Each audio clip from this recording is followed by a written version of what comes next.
Expresidente, ¿en qué posición queda el gobierno de Colombia? ¿En qué posición queda Colombia como país cuando escuchamos o vemos a un presidente como el presidente Gustavo Petro básicamente hablando de campos de concentración, acusando a Israel de campos de concentración, poniendo sobre la mesa todo el tema judío?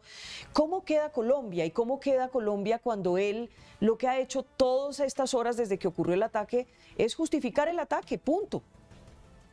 Pues mire, Vicky, yo creo que la mejor forma de hacer una comparación es ver lo que puso en su cuenta de Twitter el presidente de El Salvador, Nayib Bukele, que además tiene orígenes palestinos en su familia. Y él mismo dijo que los que han cometido este acto son criminales y son terroristas y que jamás no debería existir, que son una vergüenza para que ellos se traten de enarbolar las banderas del pueblo palestino.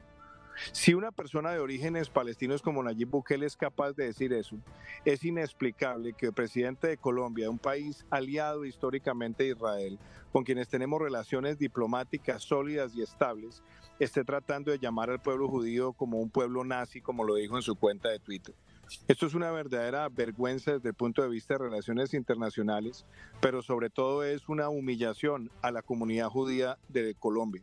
Esto es un acto que no tiene ningún tipo de justificación, lo que se ha visto en los últimos días, y que merece un rechazo contundente y categórico. Jamás, además, se ha opuesto a la búsqueda de acuerdos entre el pueblo palestino y el Estado de Israel. Ha sido jamás un permanente conspirador en la construcción de la paz. Entonces me parece que también hay una peligrosa mezcla de arrogancia e ignorancia en los mensajes que han sido emitidos desde la Casa de Nariño. Expresidente, ¿y por qué considera usted que esta es la respuesta del presidente Gustavo Petro? ¿Por qué está actuando de esta manera? Yo no le encuentro justificación alguna, Jairo, y yo creo que hay mucha gente que está desconcertada, la comunidad judía de Colombia está desconcertada, la comunidad internacional está desconcertada. Como le digo, hasta un presidente como Nayib Bukele, que es un presidente de orígenes palestinos, sale con una contundencia muy clara de decir jamás no debería existir, ese grupo debe ser desmantelado.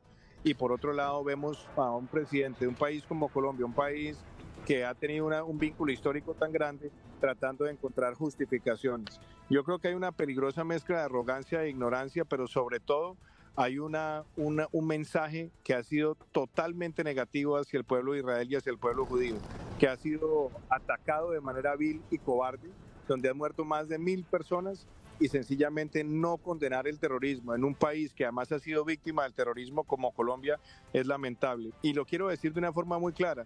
Jamás no representa al pueblo palestino, así como en el caso de Colombia ni el ELN, ni las FARC, ni el M-19 han representado jamás a nuestro país.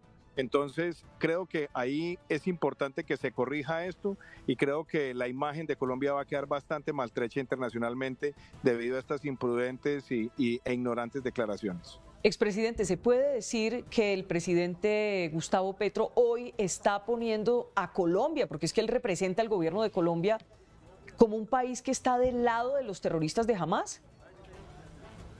Pues Vicky, yo no voy a decir si está o no del lado de Hamás. Lo que le quiero decir es la impresión que está dando. La impresión que está dando es que hay una especie de justificación política en los ataques de Hamás, porque esa es la ambivalencia de sus declaraciones. Y eso pues claramente es contrario a lo que nosotros somos. Somos un país respetuoso de la legalidad, somos un país democrático, somos un país que cree en el imperio de la ley y que ha condenado siempre sin ambajes cualquier violación a los derechos humanos. Entonces me parece supremamente grave que la posición de quien debe ser símbolo de la unidad de nuestro país, sabiendo además de la importancia que ha tenido histórica la comunidad judía en Colombia, salga con una declaración tan disonante cuando la mayor parte de los gobernantes de este hemisferio han condenado sin ambajes esta actitud terrorista de Hamás.